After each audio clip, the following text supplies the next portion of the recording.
She had to remind me. Okay. Yahweh Elohim, we thank you. We love you. We adore you. We thank you for your Shabbat. We thank you for a day of rest. We thank you for your Moedim, your appointed times. We thank you for opening our hearts to understand your truth. We thank you for those who don't yet see but are going to see. We thank you for your mercy and grace, all your people that, Lord, you will continue to try to save all of the children of Israel and the Gentiles who cling to them. Yahweh, please come and teach us tonight. Open our eyes, ears, and hearts to you. Help those who are sick.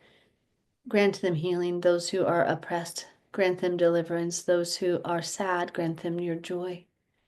Because the joy of Yah is their salvation. Is their strength. That's what I should have said, not salvation, strength. I threw myself off there. Thank you, Father. Thank you. Restore to them the joy of your salvation. And Father, save your children, save your people, save us from the addictions, the bondage, the lust of the flesh that your people are constantly striving against. Please let them break their flesh, break them like a wild horse. Let them break and submit. Let all of us be filled with humility and righteousness, that we may be hidden in the day of wrath.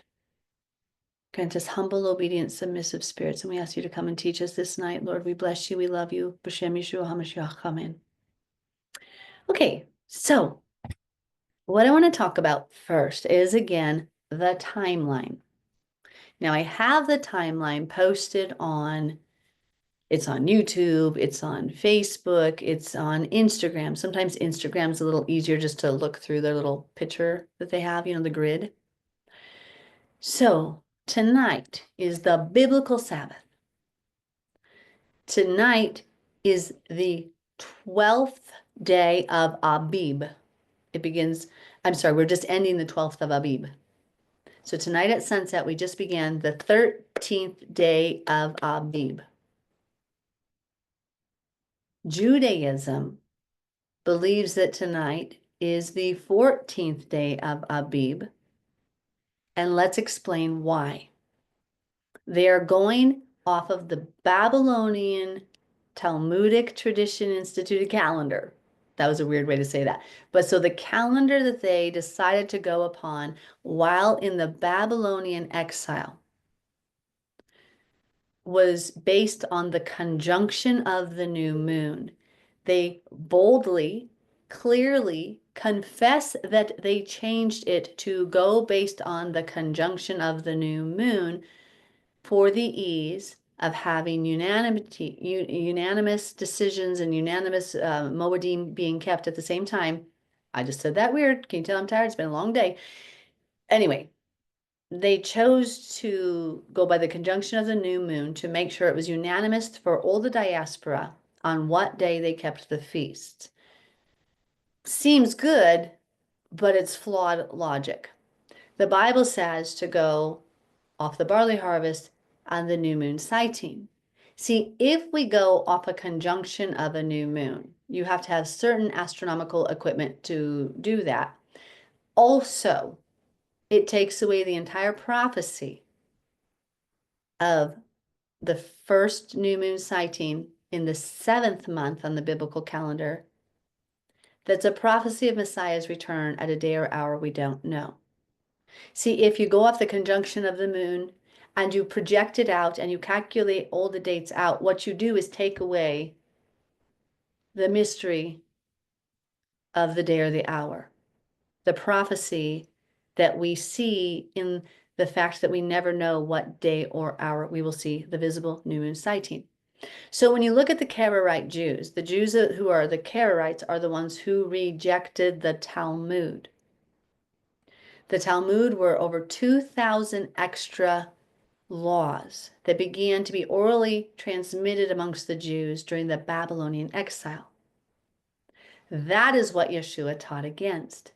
When Yeshua taught against the traditions of man, he was speaking against those things in the Talmud because they forsake the commandment of God to hold to their traditions of men. So Judaism forsakes the commandment of God to wait for the barley harvest in the stage of Abib and to wait for the new moon sightings of the months. They reject that commandment of God in preference for their man-made astronomical calendar. It's based on the astronomical new moon, which is impossible to calculate. Because every month you could, over a 2 to 3 day period, you could always see the visible new moon sighting. You're expectantly watching and waiting, which is again why when Yeshua returns on the first day of the 7th month, Yom Teruah, we don't know the day or the hour. But if you go by the astronomical new moon, they do know the day or the hour. They're projecting what day they say in their man-made tradition is the first day. Does that make sense? So then based on the astronomical new moon, tonight is the 14th day of Abib. The Passover was not eaten at the beginning of the 14th of Abib. It's at the end. So they have on the calendar, if you look at a normal calendar, Judaism says tomorrow night is when they would eat the Passover. We have a number of problems with that, but let's just rest there. Now, by the visible new moon sighting and barley harvest, this is only the 13th day of Abib, contrary to their belief that it's the 14th of Abib. And if you go to any Jewish rabbi, they'll tell you they understand this because they know. They know they're doing a tradition of man over the commandment of God. They know that they instituted this astronomical new moon calendar. They know that. They'll tell you. But it's the kind of the lay people who have been lied to who don't understand what they're doing, and they'll argue. But this is the fact. So tomorrow night, on the biblical way of the barley harvest and new moon sighting, tomorrow night at sunset begins the 14th day of Abib.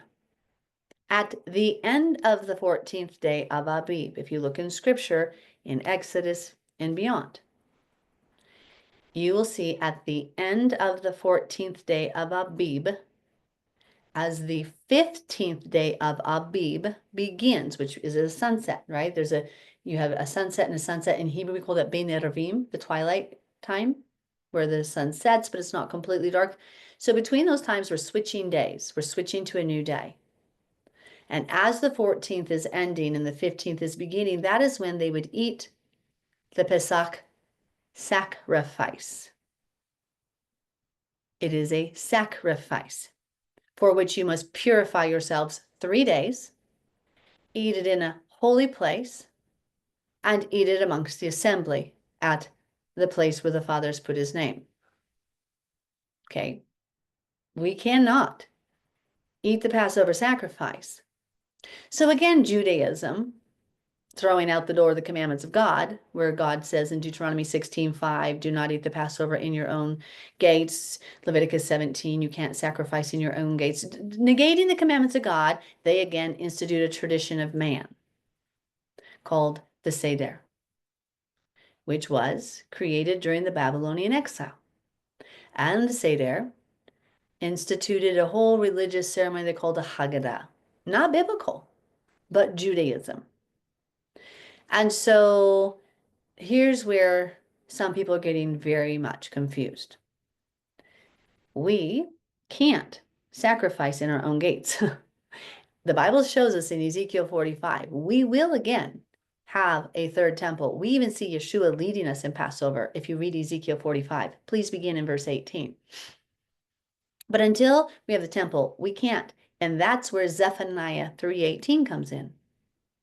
So when you don't get this beautiful festival that Yah said you would have at the temple where his name is, he's told us in Ezekiel 43, we must feel shame for losing the temple. And once we understand why we lost the temple, he reveals to us this third temple.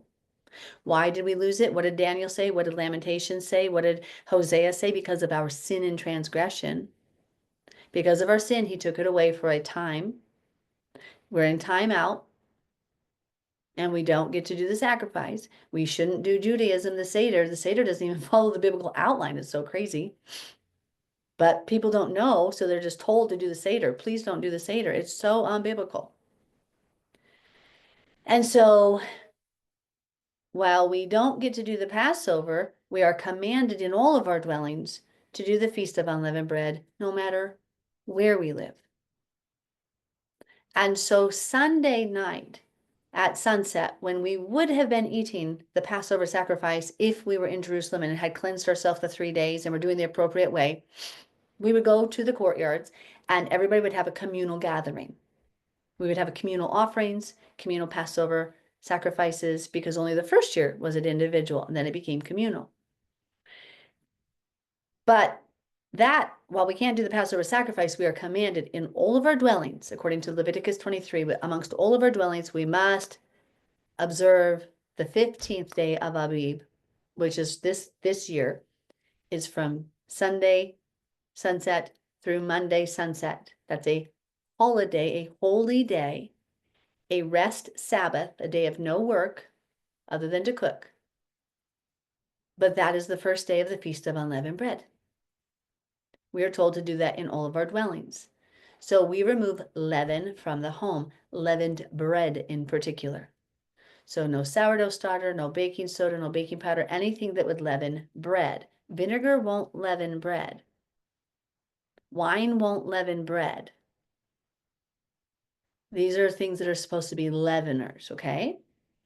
For the food we eat. It's a symbol of once we are saved by the Passover lamb, once we've accepted his salvation gift, the covering, the atonement of his covering for over our sins, then we begin the process with the Holy Spirit of getting the sin out of our life, removing the chametz, removing the leaven. Does that make sense?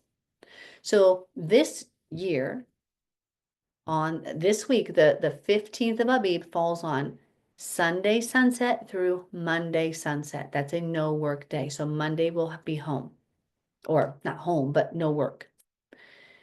Then Tuesday, beginning the evening before at sunset, Tuesday is the 16th of Abib, Wednesday's the 17th of Abib, Thursday's the 18th of Abib, Friday's the 19th of Abib, Saturday's the 20th of Abib, and then Saturday night at sunset begins the 21st of Abib.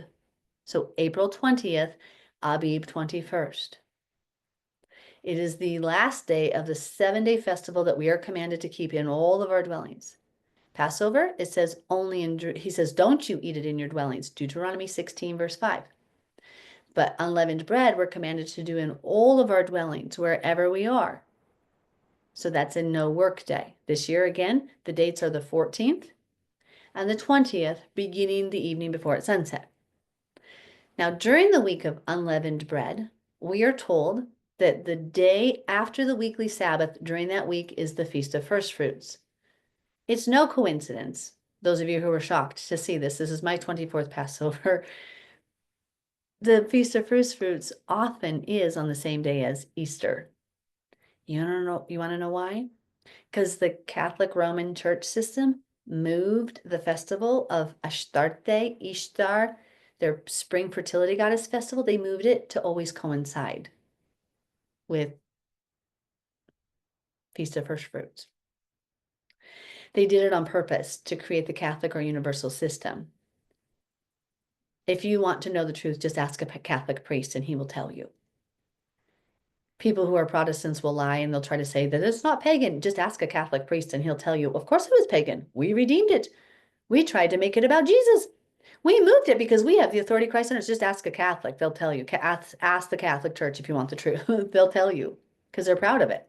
So this year, the 20th of April, so the sunset the 19th through sunset the 20th is a double Sabbath. It is both the last day of the Feast of Unleavened Bread and the Feast of First Fruits. Now, the Feast of First Fruits is technically usually not a no work day. It's the day we would take the first of our produce, the first of our early crops to the temple before we could eat them. Yeshua was our first fruits from the dead. We don't get a rise from the dead until he did. But this year, because it falls on the last day of the Feast of Unleavened Bread, it is a rest day because the last day of the Feast of Unleavened Bread is a no work Sabbath. Now, Passover day, the 14th of Abib, is not a no work day. You can work on the 14th of Abib. In fact, there's a lot of work getting ready for the Pesach offering. Now, if you are confused, please make sure you stay in the Gospel of John. John is extremely clear that the Last Supper was not the Passover meal. Matthew, Mark, and Luke are second and third hand accounts. I'm not saying to throw out the baby with the bathwater, but they have inaccuracies in the timeline that gets confusing to the people when they're reading Matthew, Mark, and Luke. Matthew is not the Matthew that we hear about the tax collector. That they just like there's a million Melissas in the world. There's like how many on tonight? 5 or 6. There's a million Matthews. The Matthew who wrote the book of Matthew is not the one that was the tax collector. There's great evidence to show that. And Matthew and Luke wrote their gospel account based on Mark's gospel account. The only one that actually matches the timeline of the Torah is the book of John. And if you read chapters 17, 18, and 19, you'll see that the disciples and Yeshua had a Last Supper. He washed their feet, and we just did this. So it's on my YouTube channel. Just last week we finished it. And then I have another one from last year. So, but Yeshua and his disciples were eating dinner. They went out to the garden. Yeshua got arrested. The next morning, it says they took him to the praetorium, but the Jews wouldn't enter the praetorium, or else they wouldn't be able to eat the Passover that night. See the Last Supper? It wouldn't have made sense that they could have eaten it in the upper room, because the Bible says the commandment was you had to be purified 3 days and eat it in the courtyards where you're pure and holy. Even 2 Chronicles chapter 30 shows when they didn't do it appropriately, when they didn't cleanse themselves, they got sick. And so we know Yeshua and his disciples he wouldn't have sinned. And somebody says, well, he ate the Passover with his disciples. So because he couldn't, I said, well, that would have been sin. That's a Jeroboam sin. You can't make a replacement ceremony. I don't get to tell God when his appointed time is. Right? Yeshua physically died at the time of Passover because he's our Passover offering. Like that's his moed. The word for festival that we translate festival in English is the Hebrew word moed. It means appointment. Yeshua had an appointment to die as our Passover lamb, not a day earlier, not a day later, on the day of Passover. He died at the same time the Passover lambs were dying. And so their Last Supper was not Passover. The book of Matthew gets it really confusing, but I will tell you there are over 2,000 different manuscripts of Matthew, and none of them match. Not one. There are not 2 manuscripts that are identical. And this is where I tell you to be very cautious when you look at the timeline of Passover in Matthew, Mark, and Luke, because it can get you confused. And it doesn't match the Torah. But go to the book of John, and it matches exactly.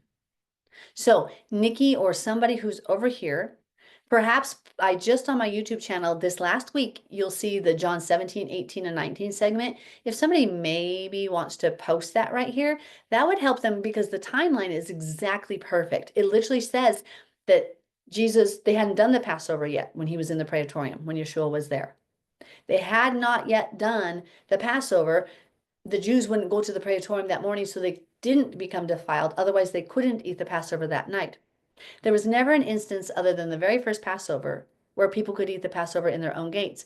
Deuteronomy 16:5 is explicit. You shall not eat the Passover within any of your gates. In fact, let's read that. Let's just go to that so you see I'm not making it up. There's other places that say it as well. If anybody wants to share those, this is an easy one just for me to always pop out. Okay. I'm going to give you a minute because I just said Deuteronomy 16:5. Shabbat shalom, everyone.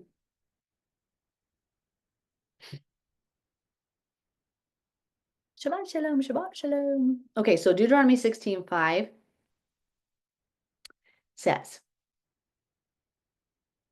well, so Melissa, he doesn't call it the Passover in John.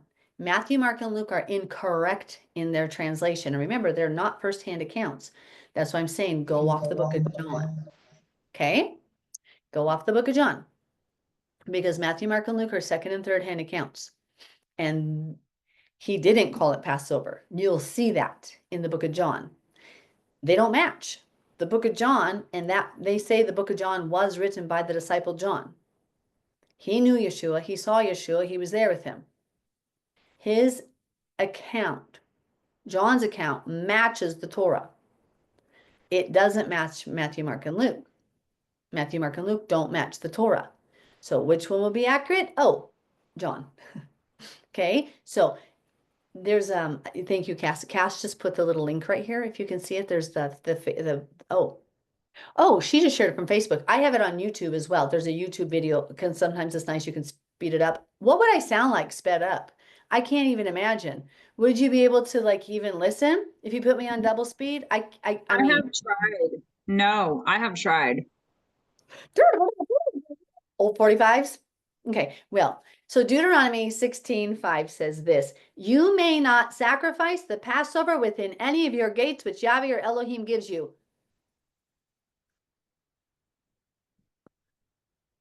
Okay, let's read that again. You may not sacrifice the Passover within any of your gates which Yahweh your Elohim gives you. Did he stutter? No.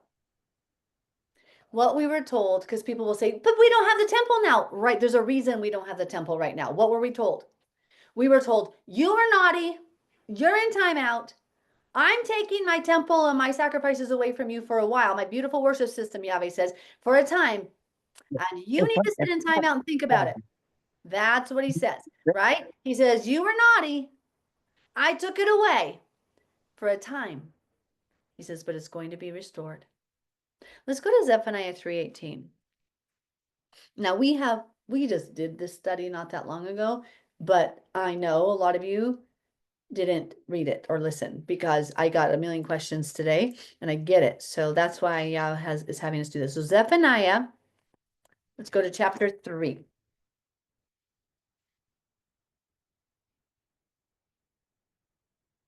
Okay.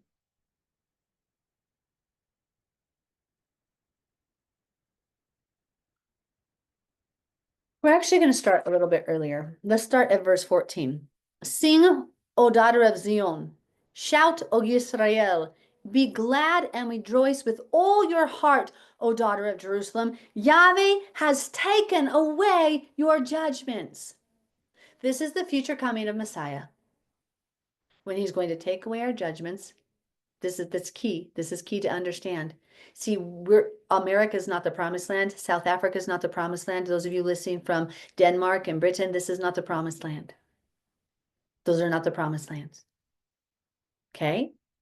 So when Yahweh takes away our judgments, where are we going to be? Where does Zechariah 14, Isaiah 2, Isaiah 66, Micah 4, Ezekiel 40 through 48, specifically chapter 47, where are we told we will be when the judgments are removed? Where do we go? Back to Israel. Okay, so we still have the judgment, the punishment on us. We're in timeout, and the Father's just about to lift that timeout. Okay, so Yahweh has taken away your judgments. He has cast out your enemy, the King of Israel. That's Yeshua. Yahweh is in your midst. This is when Yeshua returns. You shall see disaster no more. Meaning, we were seeing a lot of disaster. The tribulation, the persecutions, the problems. All the nations are going to surround Jerusalem. In that day it shall be said to Yerushalayim, do not fear, lo ira. Zion, let not your hands be weak. Yahweh your Elohim in your midst, the mighty one, will save. He will rejoice over you with gladness. He will quiet you with his love. He will rejoice over you with singing. Now here is the verse you must highlight and memorize. Yah says, I will gather those who sorrow over the appointed times, the festivals, the Moedim, who are among you, to whom its reproach is a burden. Why are we sorrowing? Wait a minute, he's going to gather us. So where were we? We weren't in Israel. And the word here in Hebrew is Moedim. The same word we just in Leviticus 23 for the feast. These are the Moedim of Yah. He says, I'm going to gather those who sorrow. And Ezekiel 43 says it best. We sorrow. Why? Because we're ashamed of what we did to cause us to lose his temple. See, Yah says he spurned his temple. He didn't free us from his temple. He's like, I have had enough of your cockamamie poo-poo doo-doo stuff. I'm out of here, and you're going to see what it feels like to not have me in your presence. I'm going to take away my gift of these blessed festivals. I'm taking it from you, you knotheads. And on top of that, I'm scattering you to the Gentile nations. You don't even get to be in the promised land where I put my name. No, you have to speak, or you have to eat the judgment. You're going to suffer. You're going to have a consequence for your behavior right now, young missy and young man. And so he sends the Roman Empire. Well, first of all, he sent 730 BC, he sends the Assyrian army. And he says, Israel, the 10 northern tribes, you're going to become the Gentiles. That was prophesied in Genesis chapter 48, verse 19, that they would become Melo HaGoyim, the fullness of the Gentiles. He said, you're done. You're done for 2,730 years. Yeah, that number is in scripture. Ezekiel lays on his side for 390 days times the 7 times the punishment, 2,730 years. Israel scattered in 730 BC. 730 minus 730 plus 2,730 takes us to the year 2000. What happened in the year 2000? Wham! The awakening of Israel. Thousands of us came alive in the year I was 2002, 2001 and 2002. Thousands of us woke up with literally God speaking in our ear. You're Ephraim, you're Ephraim, you're Ephraim. Now he kept telling me I was Levi and the Ephraim, this whole story of Ephraim, and my family were blood Levites. Our last name is Cohen. You would have think I knew, but I didn't. Kohen. I knew nothing. I really was a dumb, like, just happy little butterfly or hummingbird flitting everywhere. Wouldn't have, anyway, the point being, Yah said, boom, they're spanking 2,730 years. And then he says, Judah, you knotheads too? You're going away for 70 years, but you didn't offend as much as Israel. You kept my Torah. Israel just completely did pagan ways. They have to go for 2,730 years. You're going to go for 70 years and then come back. You're going to Babylon. They went by Assyria. And then the Jews come back. And did they learn their lesson? Oh, heck no. Oh, they like if you thought they had messed up the first time, they're like, hold my beer. Here we come. And this time they really jacked it up. This time they decided to go with the Talmud. Let's make up a 2,000 extra rules. And because, hey, we messed up somehow. So now we're going to add to the commandments, even though it says not to, but we're doing it in a good way. Our heart's right. So we're going to make up a Seder. We're going to make up Judaism. We're going to make up a religion. And we are going to really make God mad. And then Yah says that the prince, the Antichrist prince of the people to come, the Antichrist prince of the people to come would destroy the temple because of transgression, not because we were freed from the law. Because we were so naughty. And my family's Jews. My family found out they kept their Jewish identity. They were Messianics. They went to they came over during the Bolshevik Revolution. So they messed it up. And God said, because of your transgression, in the book of Daniel, I'm sending the people of the Antichrist prince to come. Romans, Catholic Church, the Christians that don't do anything like Christ almost, they were going to come and destroy it. And they did in 70 AD. We weren't freed from the law, kiddos. There was 40 years. We see in the book of Acts, we see Paul still doing sacrifices. Sacrifices aren't wrong. Most of the sacrifices are dinner with daddy. Most of the sacrifices, you literally took your Thanksgiving offering, your peace offerings, whatever it was, what you were grateful for, you took it and barbecued it. If you eat beef, think of it this way, you butchered it, you barbecued it on the altar grill. It's like a big barbecue grate. The priest got some, you got some, a little bit was burned as a memorial for Yahweh. Only the sin offering and the transgression offering you didn't get to eat. But all the other offerings you did. And Yah said, enough. This is my beautiful worship system and you don't deserve it. I am out of here. I'm destroying it. because of transgression, not because we were freed. See, if we were freed because Jesus rose from the dead, he wouldn't have waited 40 years to do it. We would have seen Paul saying, no, I'm not taking the Nazarite vow. In Acts 22, I believe it was, when he had to go prove that he himself walked orderly and obeyed the law, that the people were accusing him of things that were nothing. So we lost it. We lost it.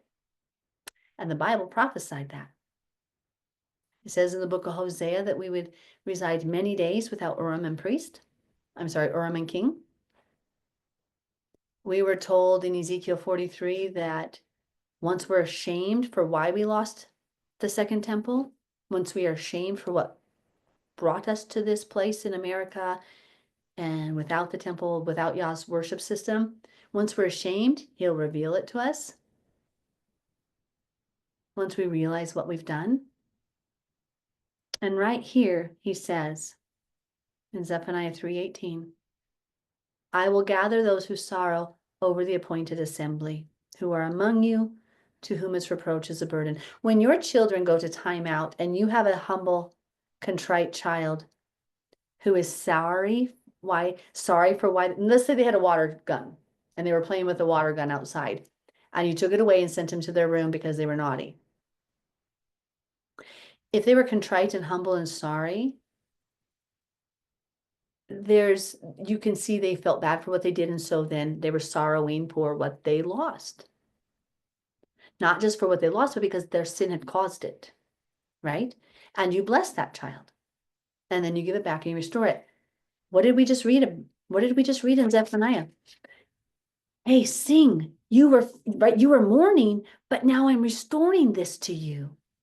You get to come home. Yeshua is coming to Israel. In Ezekiel 47, it says he brings us back. We're going to divide the land amongst the tribes of Israel, and any Gentile, you get to live with whatever tribe you want to live with. And so Yeshua's coming back. But every time we come to Passover and we don't have the beautiful, glorious temple of Yahweh, the house where he chose to dwell with us, and the house that he says he spurned because of our sin, breaks my heart that we were so evil to our Creator, that our transgressions, our idolatry, and our sin pushed him from us. Now, we still remember the festival as much as we can. We're crying out for restoration. We're praying. But he sees right here, he says, I'm going to gather those who sorrow over the Moedim. See, my heart breaks because Wyoming's pretty cool, but nothing compared to Jerusalem. And we just read in Deuteronomy 16:5, God said already. Well, he says in Leviticus 17, he said, look, you did the Passover, you were doing sacrifices in your own gates. In Leviticus 17, he says, no more. You can never sacrifice in your own gates ever again. He says, you can't offer your sacrifices to goat demons. He says, and if you don't bring your offering to the temple, the blood is required at your hands. Now he says you can eat meat in your gates, that which is not a sacrifice. And raise your hand if you do sacrifices habitually in your backyard? Oh, right, none of you. You all know, everybody says we can't sacrifice now. We don't have the temple. Right, then why are you doing the Passover? It literally calls it a sacrifice. It's not a day. It's not a meal. It's not just like a potato with spaghetti on top, Kim.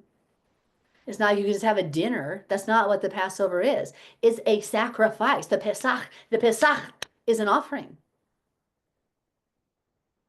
So we sorrow over what our sin and the sins of our forefathers cost us. And we wait because there's a rejoicing coming in the return. That festival, Deuteronomy 16:5 again says, you may not eat it in your own gates. And if you do, the blood is required of your hand, Leviticus says. 2 Chronicles 30, we see people do it contrary to what the Torah commands, and they got sick. Hezekiah had to intercede for them. Now, with the festival of unleavened bread, though, in Leviticus 23, we are commanded to, in all of our dwellings, wherever we are, to keep the Sabbath rest and to remove the leaven from our homes. Now, there are offerings the book of Numbers and whatnot talks about during this ceremony. We can't do any sacrifices in your own gates. There are some really scary things happening. I remember back in 2002, there were some people sacrificing a lamb in their backyard. I'm like, you must not have read the whole Bible. You forgot it became a communal offering and that the Bible, the God says that he's punishing us for a time and we lose this for a time. See, that's why you don't stop in one verse. And Jeanette, no, you are not going to have spaghetti on a potato when you're here. No, that's not going to happen, girlfriend. I saw the comments. We are not doing it. I am not carb overloading you. Okay, Hateful. I am. No, I'm loving. I will get you in shape. I ran up the mountain today to the top of Pawnee Creek thing. That's like how much elevation did I run? I ran. You think I'm gonna let you eat a potato like with just spaghetti on top? I don't think so. It has meat too. Okay, we're gonna get you in shape. Hayes is gonna be running. Okay, blah blah blah blah blah. Let's stop. Let's get back to this. Now, does that make sense or are there questions? Please, if you have questions here, please note that I can't answer them all. Cass will read them over on the Zoom or somebody will read them on the Zoom because if I do, if I'm trying to read here and listen, I can't. So please feel free to join our Zoom. The information's up top. Anybody's welcome. Ask your questions. But if there is one that you really need asked, tag Danielle is on or Cassandra or somebody. I don't know if she's on both. I don't know who's on both what. Let's just go through this because oh, there's Cass. She's ready to go. She's pulling the hair back and everything. I love it. She's like, here I am. She has the most beautiful hair. It's like this beautiful black. She's our Cuban princess. We have a Cuban princess here. And she's the Cuban princess.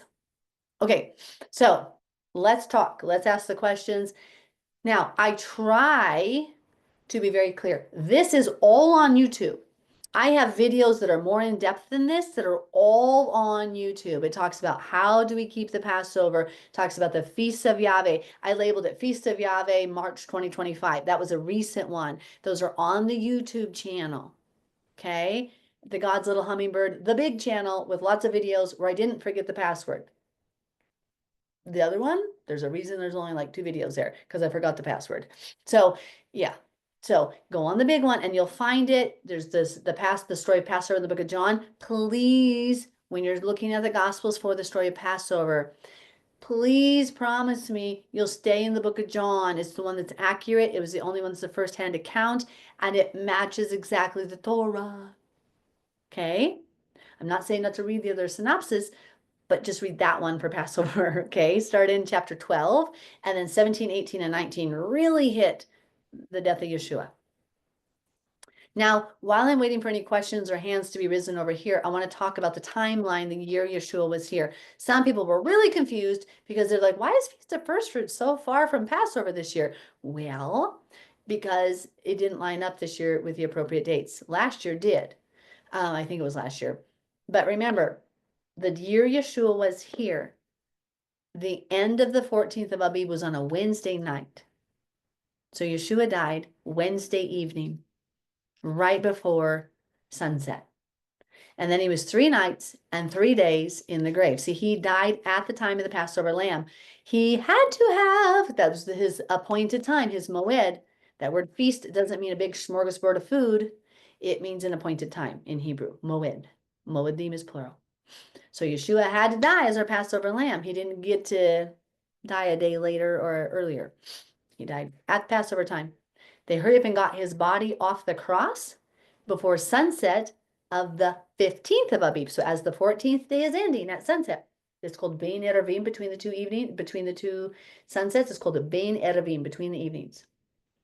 Yeshua has just died, and they have to hurry and get his body off the cross before the 15th of Abib begins, because the 15th of Abib is the first day of the Feast of Unleavened Bread. It's a yearly Sabbath. This is what the books of Matthew, Mark, and Luke, John, the Gospels are talking about. They didn't get his body off the cross on a Friday night before sunset of the weekly Sabbath, but on a Wednesday night before the yearly Sabbath, the high Sabbath called the Feast of Unleavened Bread. So they got his body off the cross, then he's in the grave Wednesday night, Thursday day, Thursday night, Friday day, Friday night, Saturday day. Saturday night began the first day of the week. Sometime Saturday night during the night, Yeshua rose before they came to the tomb. Why did he rise on the first day of the week? Because that's the Feast of First Fruits. During the week of unleavened bread, whatever day follows, the first day of the week that follows the weekly Sabbath is the Feast of First Fruits. Always a first day of the week. And then we begin counting the Omer. We're told to count 50 days to the day after the seventh Sabbath. So you can prove it's the first day of the week because you have to count exactly 50 days to the day after the seventh Sabbath. So 7 Sabbaths would be 49, takes, 7 times 7 is 49. And then it's Shavuot or Pentecost. If that day is a Wednesday, you didn't count right. If it's a Monday, you didn't count right. The Shavuot always has to be a Sunday because it has to be the 50th day, the day after the 7th Sabbath. If the day before it wasn't a Sabbath, you messed up. That's how we know Feast of First Fruits and Feast of Shavuot are always on our first day of the week. Cassandra has a question for us. Two questions. First, I have a question, and then someone came up with a question. Oh, her name is Cassie. Look at that. My question is, because right now for the Jews, Judaism, their Passover day, which is not a high Sabbath, is actually falling on a Sabbath. Mm-hmm. So how does that work out? Well, some years it would. And just like, remember the Feast of First Fruits is not a rest Sabbath, but this year it's coinciding with the last day of the Feast of Unleavened Bread, so it is a Sabbath. Whatever, if it's a Sabbath rest, that has precedence. And then they would just butcher because the priests are the one who butchered the lambs. Now it's a communal offering. It's supposed to be a communal offering, not personal anymore. Like the first year that was established in Leviticus 17. So does that make sense, Cass? Like it's like if Passover ever fell on a Shabbat, it's just a double Shabbat. It's just like we do it, but so we rest, but we also do the offering at the end we would do the offering at the temple. Does that make sense? Okay, I just felt like it would have been like a stalemate, like their circuits would have fried or something. Because they're No. so, They'll do a circumcision on a Sabbath if it's the 8th day. They'll do that. Okay, and then Casey asked, I see this question come up a lot. What about the verse saying, "Do this in remembrance of me and forever"? Exodus 12:14. Talking about the Passover. Right. Well, so Exodus, so he didn't say do this and remember me in Exodus. Or is she talking about Exodus or is she talking about Yeshua's words? I guess I thought she was talking about Yeshua's words. In Exodus, when the Passover, Exodus 12, when the Passover is first started talking about, it says to do it forever. Well, right. It became communal. We are to do it forever, only as we can. We're also to sacrifice every morning and evening the burnt offering. It says forever. Like we're to do it forever, but there's a timeout right now in the forever because we're in trouble. So that's a great question, Cassie. And so here's the thing. He said, "Don't you ever." So here's the thing. Okay. People get stuck on this one. They're like, it says to do it forever, right? But it also says, "Don't you ever eat the Passover in your own gates anymore." Deuteronomy 16:5. So, like, which commandment are you going to choose to break? How about we honor them and see the progression of what's happened? Because we lost the right to the place where his name is, because he scattered us, and he said, "Don't you ever," Deuteronomy 16:5, and elsewhere, he says, "Don't you ever, you're not allowed to eat the Passover in any of your gates anymore." Leviticus 17 says, "Don't you ever sacrifice in your gates ever again," right? That forever stands as well. So in the progression of thing, we saw that became a communal offering rather than a personal offering. It became communal. And then we see him tell through the prophets, "I'm taking these away from you because you're naughty. Like I'm going to take my worship system away. I'm going to take my feasts and my sacrifices away for a time, And then I'm going to restore them again." And we see that in Ezekiel 45, where Yeshua cleanses the temple and offers them again. So that's a great question. And when Yeshua at the Last Supper says, "Do this in remembrance of me," we're to remember that he was poured out like wine and broken like bread, showing what was going to come the next day. But that wasn't the Passover dinner. The book of Matthew really messes it up with the language there, and it actually makes it sound like they do Passover 2 or 3 times. And I've had some people like, "What are they talking about? It looks like they just did Passover. Now they're talking about Passover again." And so just like in the pagan season, we'll say things like, "Oh, We don't, we're not pagans, but remember they would say like it's the Christmas season, but not every day was Christmas. In the Hebrew culture, we'll say that whole unleavened bread week, we'll call it the week of Passover, but that's not accurate. It's not the whole week of the Passover. So if that makes sense. I hope that makes sense, Cass. Keep asking if it doesn't. Okay, biggest stuff I'm learning through all of this is that I have so much to unlearn. Yes, because Judaism was really difficult. Judaism really messed people up because like I said, hold my beer, they're gonna make it worse. Like that's what they did. Like, you think we can't do worse than getting sent to bed? Well, we're gonna show you. So, feast meaning plural, is that old a feast? Okay, I don't understand, Mary, your question. If you could write what do you mean? Exactly what are you referring to there? Khalil, Cass, did you have another question or is that the two? Okay, Khalil, what's your question, dear? I wanted to ask you, have you been seeing what Israel's been doing with Gaza? They've been taking over a lot of they've been seizing a lot of part of Gaza. Have you been seeing that? I haven't been watching the news this week. Was there something going on in Gaza this week? Is that what you're saying, sweetie? I was just kind of the main thing God has been pointing me to is Daniel 11. Oh yeah, yes, Daniel 11. Because Yes, the remember Antichrist setting up his you know, his tents between the sea and Jerusalem. mhm. Yeah, that's Trump. He's taking over Gaza for America. They Like, literally had I seen some, it was a AI video. They had this big old golden statue and it was him as a golden I statue and there was know. people dancing all around it, No. talking about Trump's Gaza vision. I'm like, whoa. Right. Okay. And feel free, guys, remember to come over to the Instagram. Now we've answered a lot of questions already. If it's a repeat, I'm gonna wait to repeat any answers because for the sake of redundancy, because you can always rewind this, go back and watch it, look at it, it'll be on YouTube. But so I'm gonna make sure I'm gonna have Cass cipher through what questions are over there, just so I don't, confuse everybody. Let's go through some things while we're waiting for are there any new questions coming in? Oh, thanks, Eva. Okay, Ange. Can you tell me where it says that we can cook on high Sabbath? It is you shall do no customer work except that which is to prepare your bread. I think it's in Leviticus 23. Okay. And I know that Father's always told me to think of it more like, he says, think of this more like what you would on the,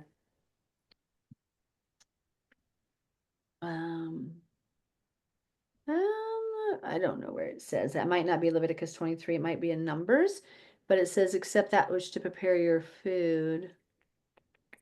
Maybe somebody can look at that so my brain isn't, so I can focus up here. You read it. I'm just not sure what verse it's in, but you're right. It's what you will eat. Yeah, You except may. that which you will eat. Yeah. So it's showing you that I know we've read it a lot of times. It might be in Deuteronomy, but since I have this on my computer and this on the phone, I can't like always Google everything right now. But I do know it's there. Oh, I found a note. I think that's from Abby. Look, Judd and Morgan. I think that's from Abby. It says, I love you, Melissa. I always keep those, and it's a backwards Y. It's so cute. Okay, okay. So somebody maybe will look for, maybe Danielle can look or if somebody has an extra like little resource there to Google it or to look for it.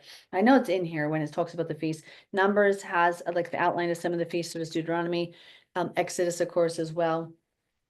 It talks about it. It's worded in a way where it says, you shall do no customary work except that which is to prepare your food. And it may have been in Exodus, to be honest, because of the cheese whiz. Okay.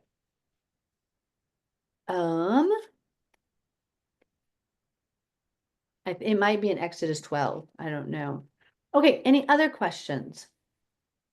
Did you see what Julia just said No, on our in the I did not see it. Can you tell me? Yair Davidi said he thinks Trump might be the Mashiach.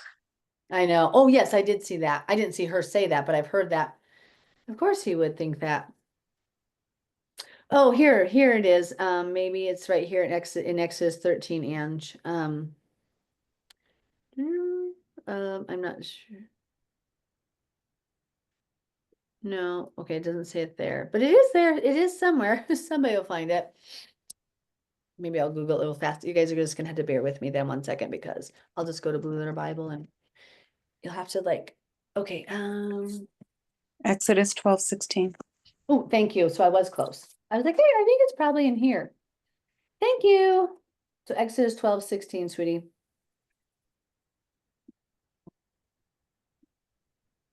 Is what they're saying. Yeah, on the, okay, no manner of work shall be done, but that which everyone must eat. There you go. And it makes sense because in Israel, you got to think about it. In those times, they're making their bread every day, unleavened bread, otherwise it leavens. And so,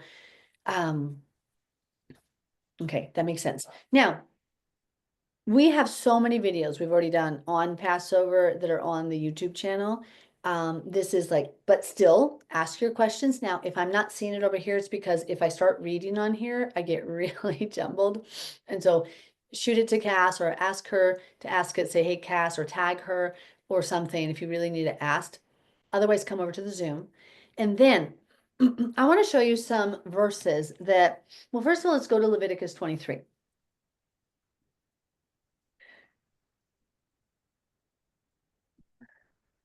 So I hope that made sense about the mourning for the festivals. We did a whole teaching just recently on the YouTube about how we lost it because of our sin and our transgression. That's in Ezekiel, Hosea, Lamentations, Daniel. Okay, so in Leviticus 23.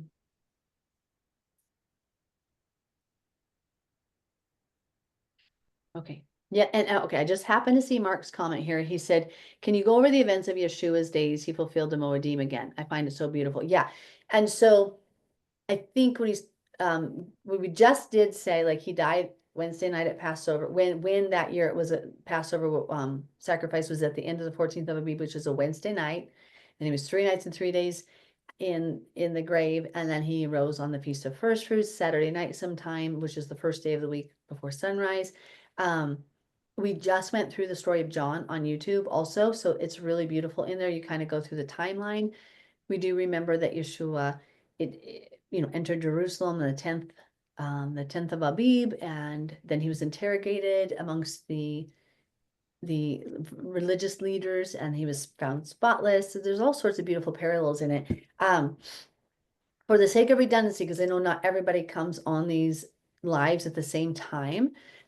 Sometimes I'm going to keep I don't want to repeat everything again and again, just to make sure that I don't lose some people.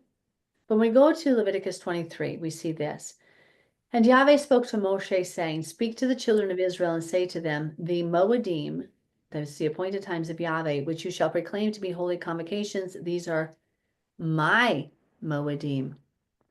Notice he didn't say they're just for Jews. He didn't say they're just for you Gentiles. He didn't say for anything else other than they're my Moedim. He claims them. They're his appointed time. This is what Colossians 2 is saying. Keep these feasts, new moon, Sabbaths, the dietary laws, because what? They're the shadow, the prophecies of things to come, and the substance of Christ. They're all about Messiah. They're Yahweh's ways.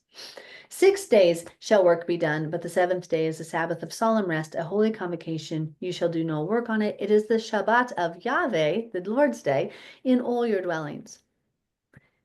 These are the Moedim of Yahweh, holy convocations. That means days you get together, which you shall proclaim at their appointed times. On the 14th day of the first month at twilight is Yahweh's Pesach. Now, in the book of Deuteronomy and elsewhere, we're told it's a sacrifice, which we know that it's an animal. It's a sacrifice.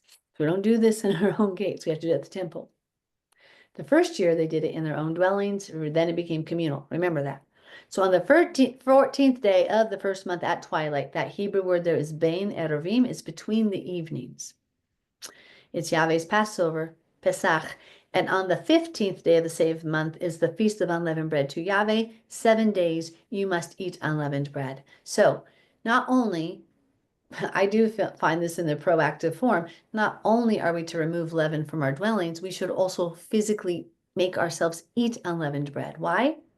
Because every time you eat it, you remember that we are getting the sin out of us. The Holy Spirit is working to get the sin out of us.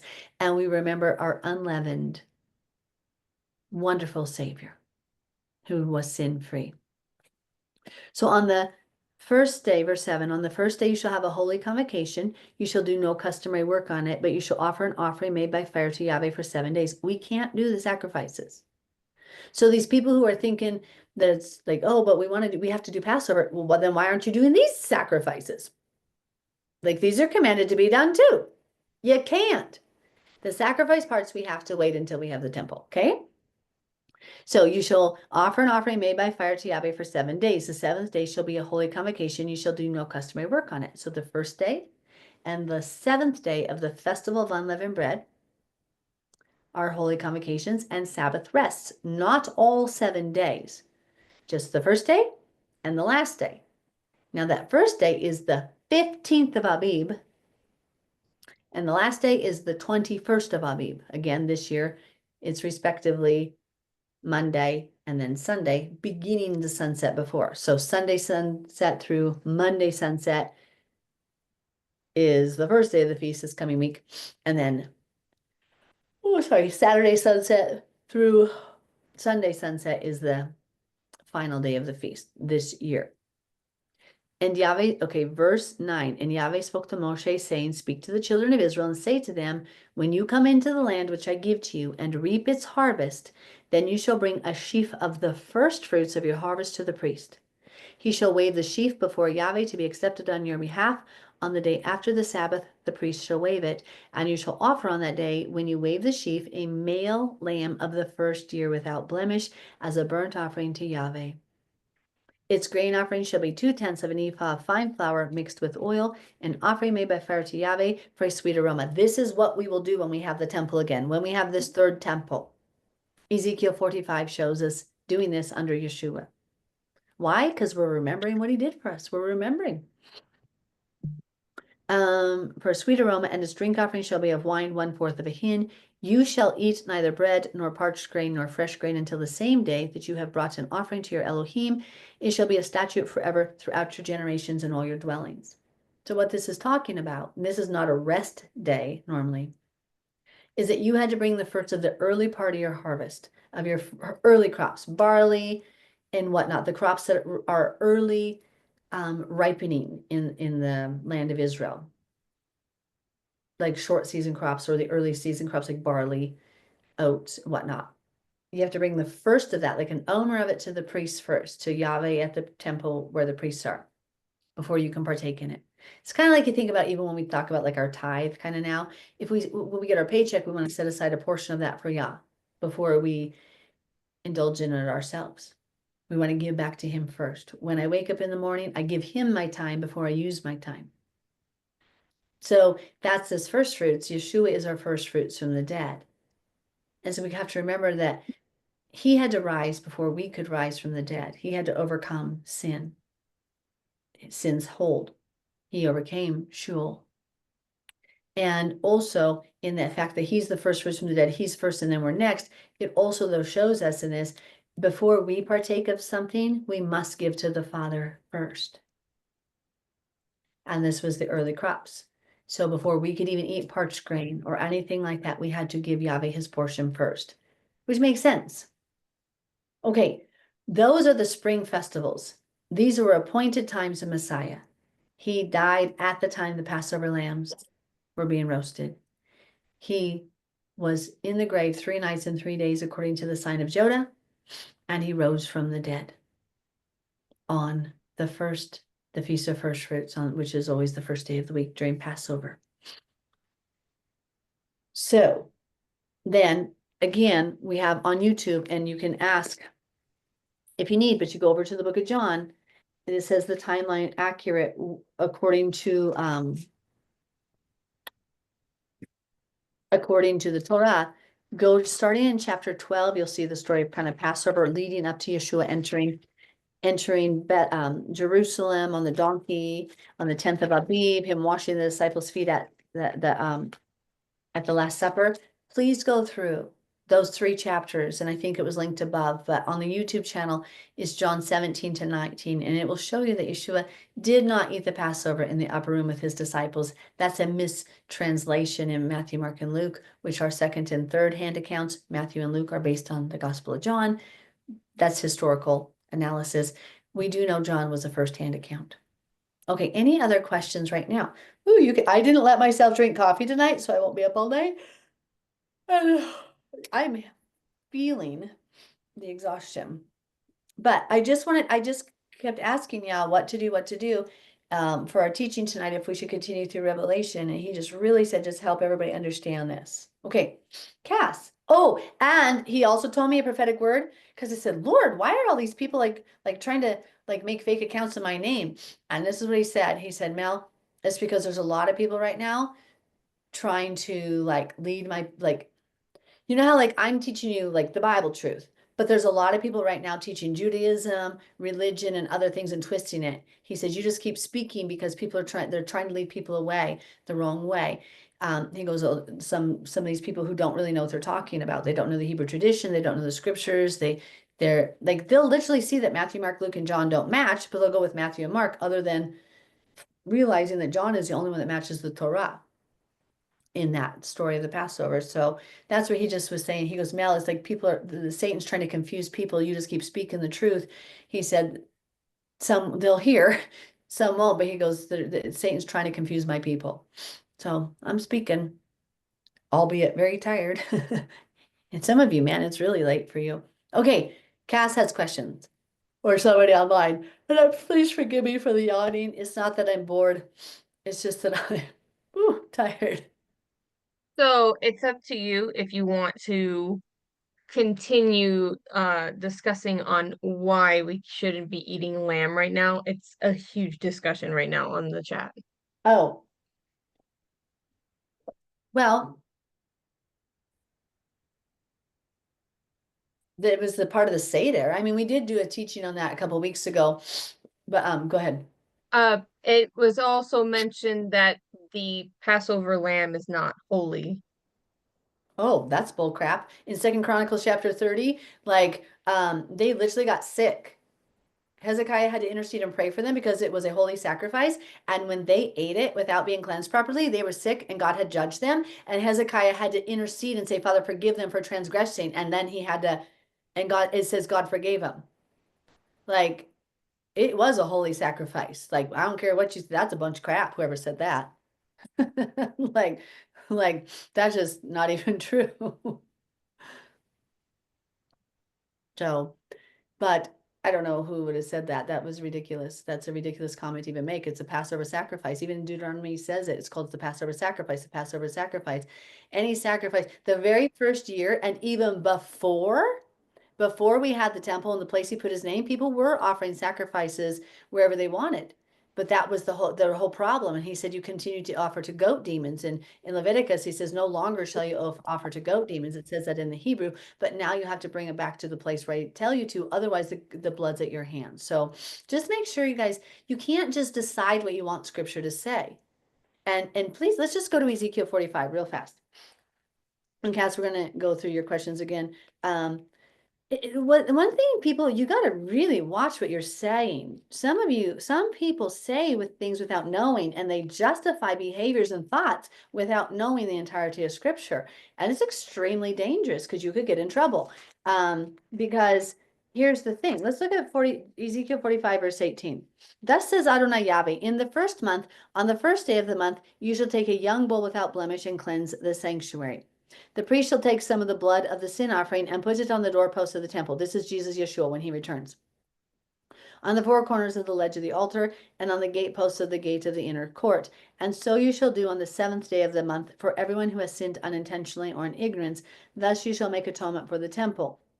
In the first month, on the 14th day of the month, you shall observe the Passover. A feast of 7 days, unleavened bread shall be eaten. And on that day, the prince shall prepare for himself and for the people of the land a bull for a sin offering.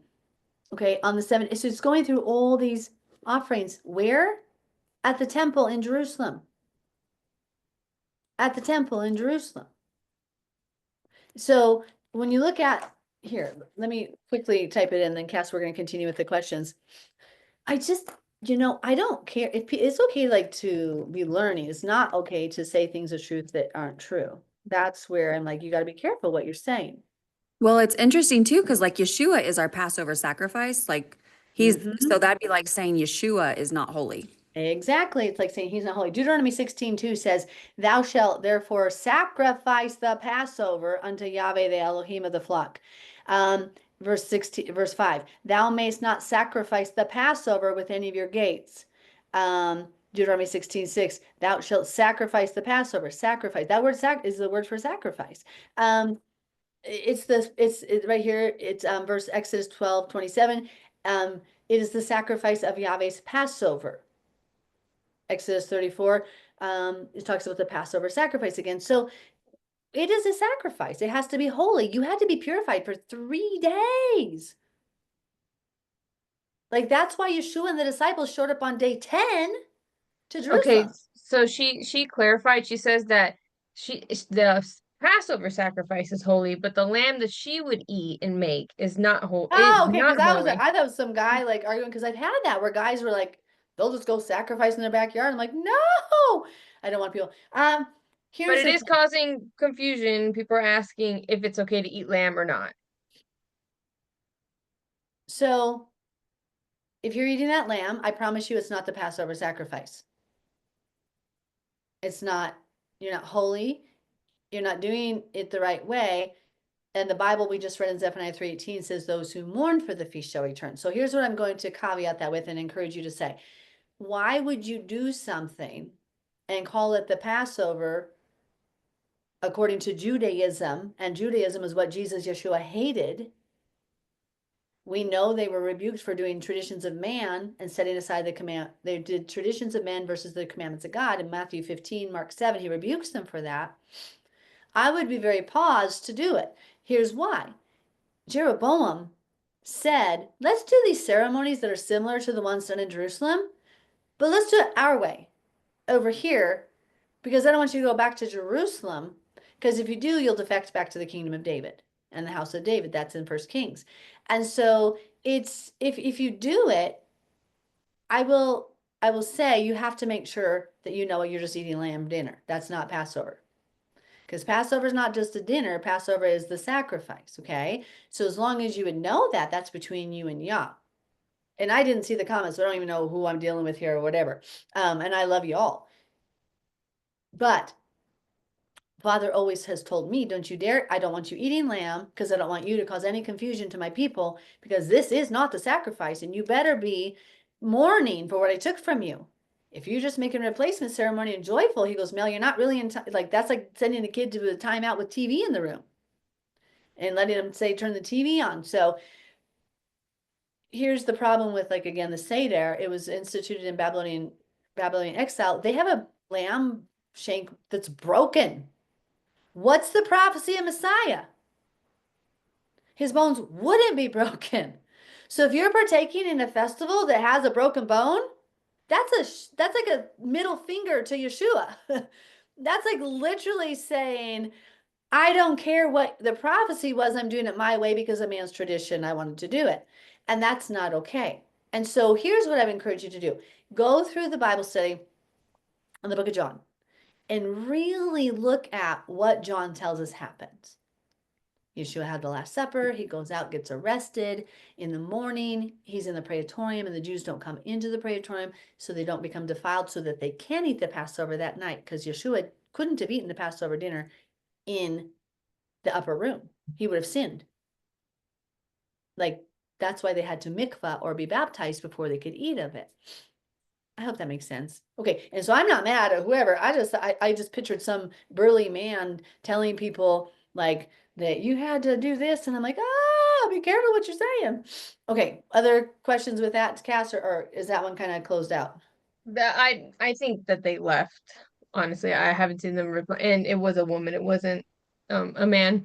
But is some confusion on whether Yeshua rose on Saturday or Sunday. He couldn't have. If he rose on Saturday, if he rose on the Sabbath, then he broke the commandment again. That's another thing untaught people are teaching. He wasn't, there's nothing in scripture that says he has to be exactly 36 hours in the grave. It says 3 Hey, nights and Mel. 3 days. Do we And know so- who the, oh, sorry, go ahead. Do we know who the Zoom user is on here? There's like a random like Zoom user. I don't know. I know that there's like random people who have been trying to get on, and so just Yeah, to question. yeah. I don't know. There was, I don't know, honestly. But what was I talking about? Yeshua rising on Saturday or Thank you. Sunday, Yeah. 36 Thank you. hours. And I don't, so what we need to remember is that for the prophecy of Yeshua to be the first fruits, his appointed time was to rise on the Feast of First Fruits. He had to rise on the Feast of First Fruits. The Feast of First Fruits is Saturday night through Sunday night. Now, what time Saturday night? It don't matter. He could have risen the very first minute of the Saturday night. I don't, it doesn't matter. It doesn't say when. It says he rose on the Feast of First Fruits. But certain people try to say he rose between the two Sabbaths. That is based on this weird teaching that says, oh, he had to be exactly 3 nights and 3 days in the grave. Well, that doesn't match, because even when it says there's a 70th week of Israel, a period of 7 years, when you do the calculations, it's 6 years and 2/3, 6 and 2/3 of a year. It's not exactly to the day 7 years. It's that we have in this time like the 7th year. Does that make sense? In that 7th year? Like, it doesn't have to go to the exact minute and the hour. So Yeshua didn't calculate exactly 3 nights and 3 days in the grave. He was 3 nights and 3 days in the grave. And after that time period was done, sometime during Saturday night before the sun rose, he had risen from the dead. I hope that made sense. I hope that makes sense. Okay, Sanine. Okay, so I have a question for Kimberly Sad. She is on Facebook, but she was able to Yes. ask me her question.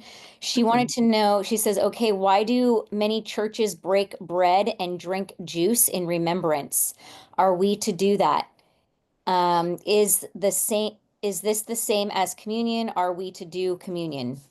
Okay, so that is the Last Supper, what we would call communion. That's totally fine. It's not the Passover. It was the day before Passover. And it was just breaking bread because Yeshua was broken. His body was broken like bread for us. And we take of the wine or the juice, whatever you want to do. It doesn't matter. If you drink wine, that's fine. There's nothing prohibiting wine. I mean, some people got to get over there, the Baptists who say you can't drink, that's just not biblical. I don't drink. But it doesn't mean you can't. Wine is actually not bad for you. So my point is, if you want to do wine or juice, whatever you choose to do is fine. Remembering the blood of Yeshua that was poured out for you. And so that was the Last Supper. The book of John is very clear on this.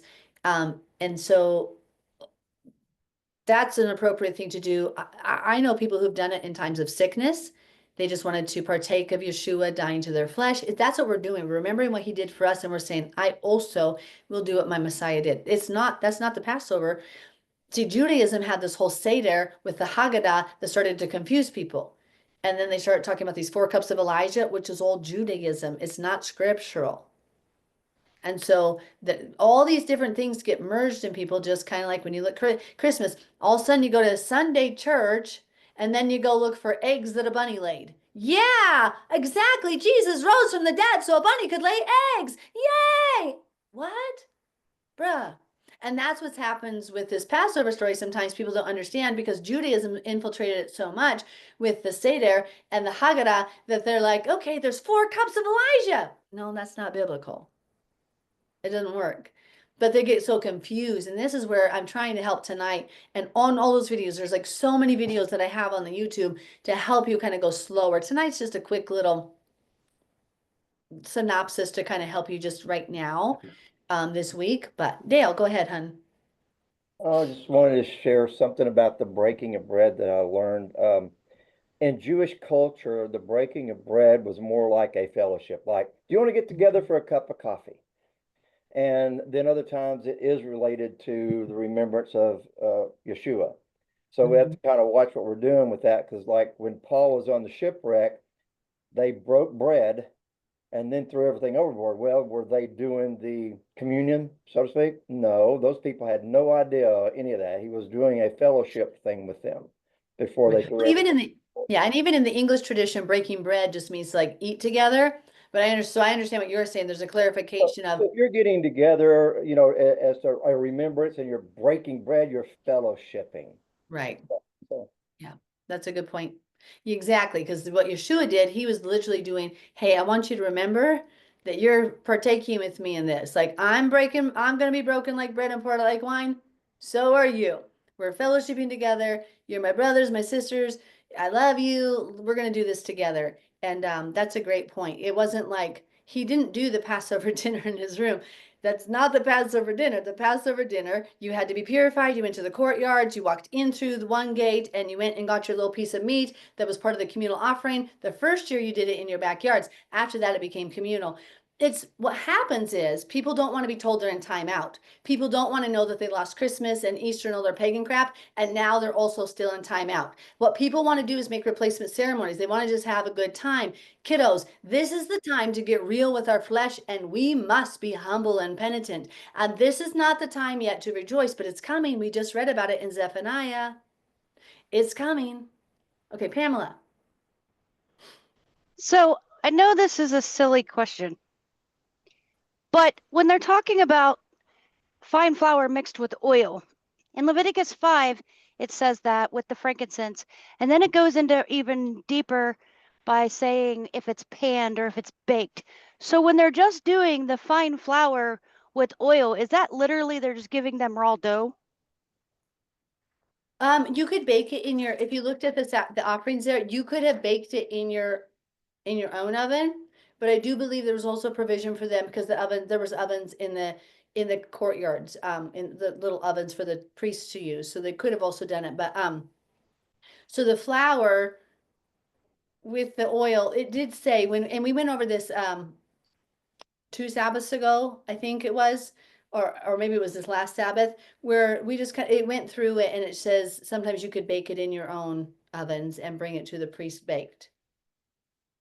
So it didn't have to be baked in your oven, I don't think. I think there was the provision for it to be done. And then you would bring them the flour and the oil. But when you baked it, it had to be baked with just the flour and the oil. And then, but often the priests, I mean, there is bakers there. They would bake things too. So I don't know. I mean, the answer on that one, and it's not, I don't think that's about Passover. Anyway, we're keeping, so I don't think it's Well, about Passover. I mean, you just read it again in when you were reading about the, I think it was in Zephaniah you were reading, or maybe Leviticus 23. And Okay. so that just reminded me of last Okay. week's Shabbat Yes. study when we Okay. were. I was like trying to figure out in my mind, did I miss something with the Passover? My mind was going a little blank because it's late, and I was thinking, I was literally in my mind trying to answer at the same time and think in my head, like, what is this about the Passover? So I see what you're saying. You're just asking a question in general regarding the 23, where it was talking about bringing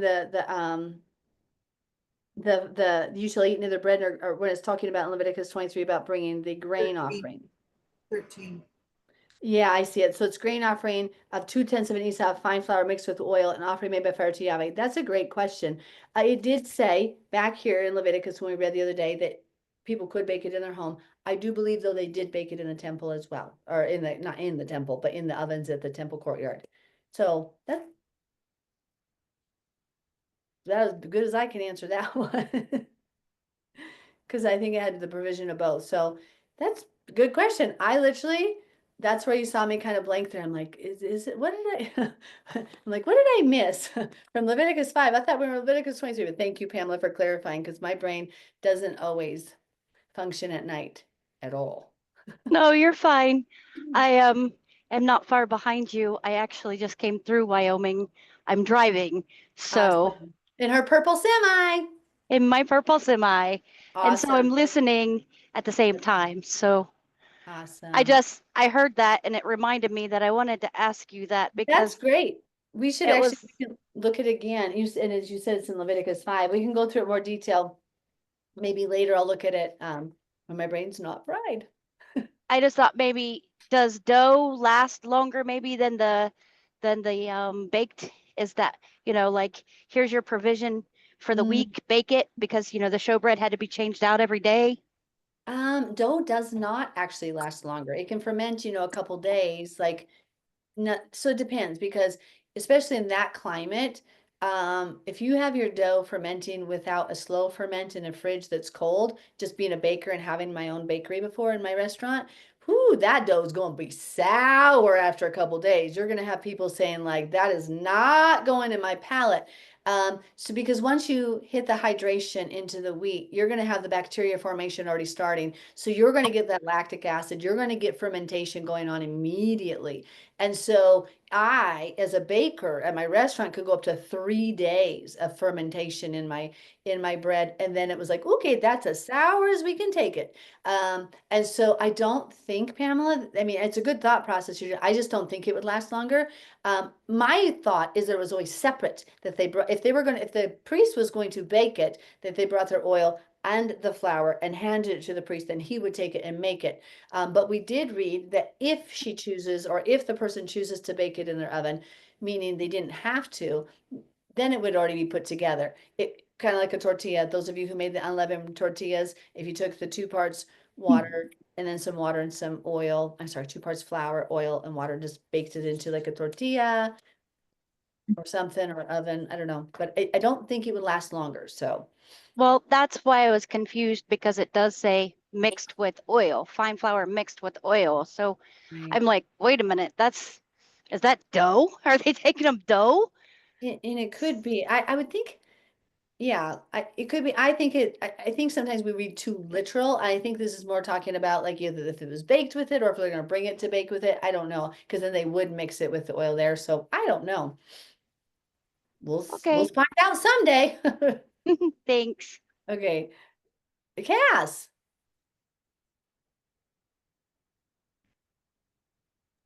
I don't know if you answered this question or not. It was asked on the Zoom. Are we going to be meeting for Passover and doing a communion again this year So over Zoom? we haven't talked. It's our local fellowship. It did not work last year because they were all sitting there. I was trying to do the Zoom with all of you, and then the local fellowship is all there, kind of like, hey, we're just kind of like live audience members. This is awkward. And it's like, and silent. And so I don't know yet, because it's very hard sometimes to navigate both the online fellowship and the local one. There's just sometimes trying to figure out the time for everything is just a little bit not always easy figure out, because I don't want to leave anybody out, and we'll just pray about it. Especially on a tired, fried brain, where I'm not thinking the clearest because I'm exhausted. So exhausted. If you have, guess how many steps I have today. If you guess, I'll send you a t-shirt. I'm not even joking. Guess how many steps? This is how exhausted I am today. 42,000. Wait a minute. Okay, wait a minute. Wait. Danielle first. Raise your hand so I can. Danielle, 37,000. more than that. Cass, 42. close. 60.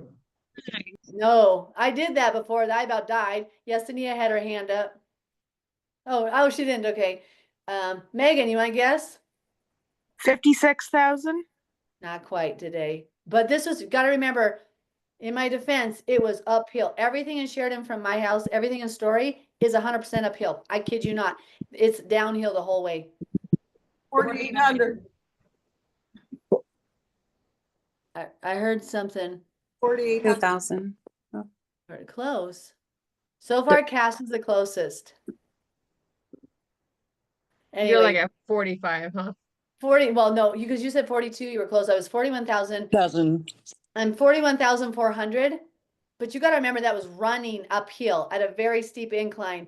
And I am like dying, this grandma. This grandma is like, woof. Cass, Okay. get your t-shirt. Yep, Cass gets a t-shirt. Awesome. Maybe it'll be for Gil, or do you already, because you already have one? Gil will wear one if he wants one. You get got it. one big enough for him? I think so. I think I do. Okay. Megan, do you have a question, sweetie? Nope, just forgot to lower my hand. Okay. And please remember this. Me and Seth and Cass will say things. We are never putting you down. We love you. Well, Seth might. He might be the grumpy one who like, meh. I loved his little meme with that grumpy cat. It wasn't grumpy cat, but it was like a grumpy cat. And he said, somebody asked if he's really that grumpy. Yes, old bald head, grumpy man. No, I'm teasing. He says I have the big Jewish nose. Like we tease each other. It's all in fun. Anyway, just know I will call out the load of crap where it's at, but I'm still gonna love you. We can disagree, but if I know it's 100% easy to prove that it's wrong, I'm gonna say that's a bunch of crap because it is a bunch of crap. But I'll always love you, and if there's things like I don't know, like you saw even with Pamela's question, it's like, but I don't know. But I'll always steer you away from Judaism, and I will always speak very, very, very firmly on the things Yahweh has told me and commanded me to speak, because I answer to Him and I get in trouble when I don't. So sometimes you may, because I was like, that is a bunch of crap. Who would teach that? Because I realized earlier, I'm like, but if you know me, you know me. You know, I just love you. I'd say it to your face if you were here. Don't I? Don't I, Cass? Don't I, Danielle? Don't I? I'm just like, that's dumb. That's dumb. That's dumb. Why do you think of that? I'll just do that. About myself though, even if I thought something dumb, but I'm just gonna love you, and you don't have to agree with me on everything. I'm still gonna love you. We can still be friends. You can think the earth is flat. I don't.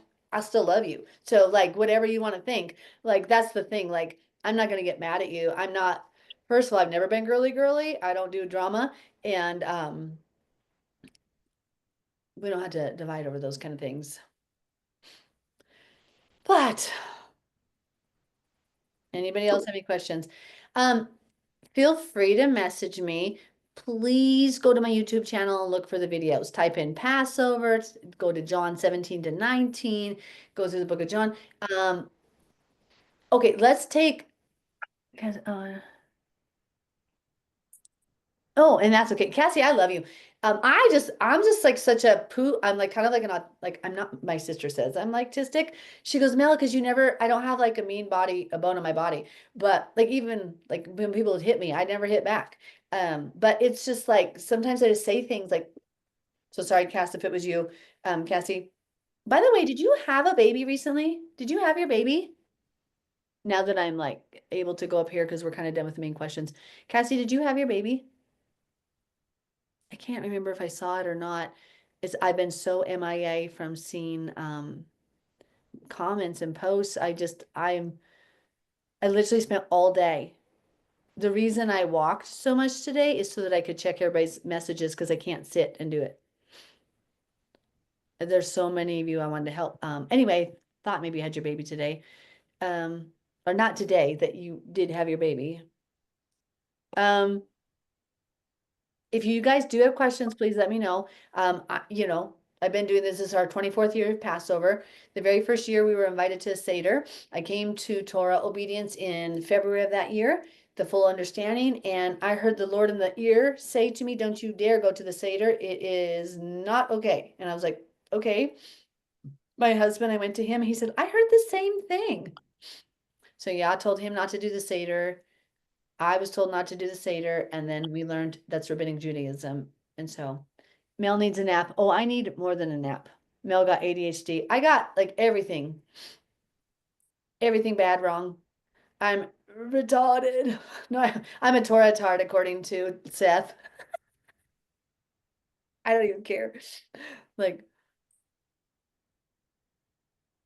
but okay, any other questions? Oh, Angela has one, sweetie. Isabel. Isabel. Well, this could be interesting.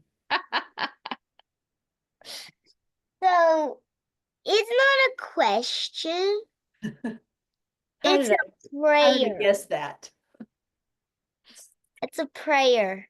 Okay. Chevy has been getting this like kind of a rash. Oh, She sorry. has like one on her belly button. She has one on her leg, one on her butt cheek. and stuff like that. And it's getting worse. Okay. I know the belly button, she had a tick bite there, but I'm not sure if she's had bites from the other places.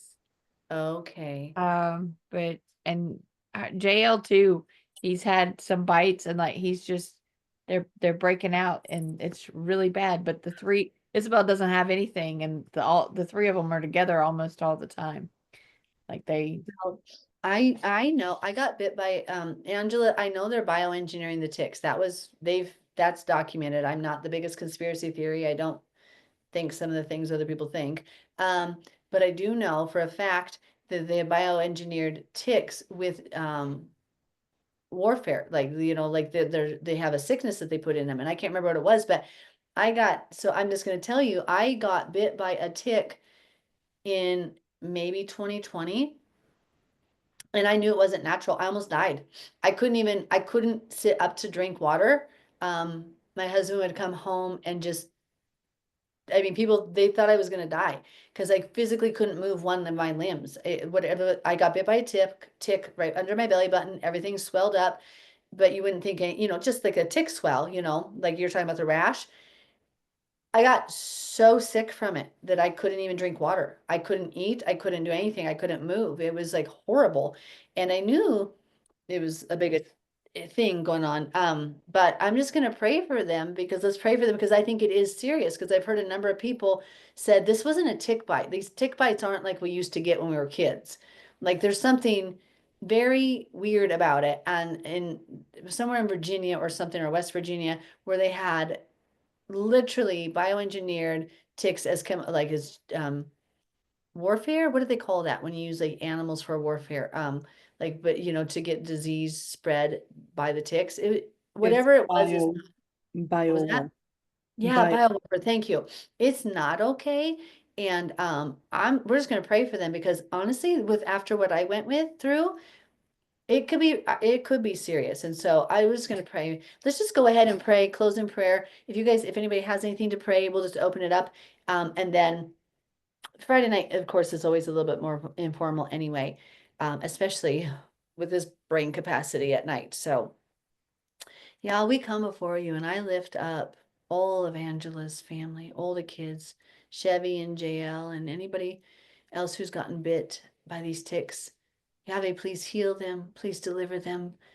Please help them. Please save them. Please don't let them get super sick. Please let the rash go away. Let anything yucky within them, in their bodies, go away. Please save them, protect. We always ask for our lessons, to learn our lessons. But yeah, please be merciful and save. We thank you tonight for your truth. We thank you for your ways. Please always forgive me if I talk weird when I'm like, I never want to ever sound rude to anybody because it's not my heart, Lord. So please always help me to speak the proper way. Please help us to always just love you, be merciful, be kind, be humble, serve each other, love each other. Please speak only your truth. Let our ears hear your truth and your truth alone. Please open our eyes, ears, and hearts to you. Please heal those who need healing, provide for those who need provision, deliver your people. Father, we thank you for your appointed times. Please help us. Please restore to us your festivals, your way. Bring us back to Israel. Yeshua, come back to us. And then if anybody else has anything on your heart, go ahead and pray. Over on the Zoom. Sorry, I can't hear you over here, but feel free to join Zoom.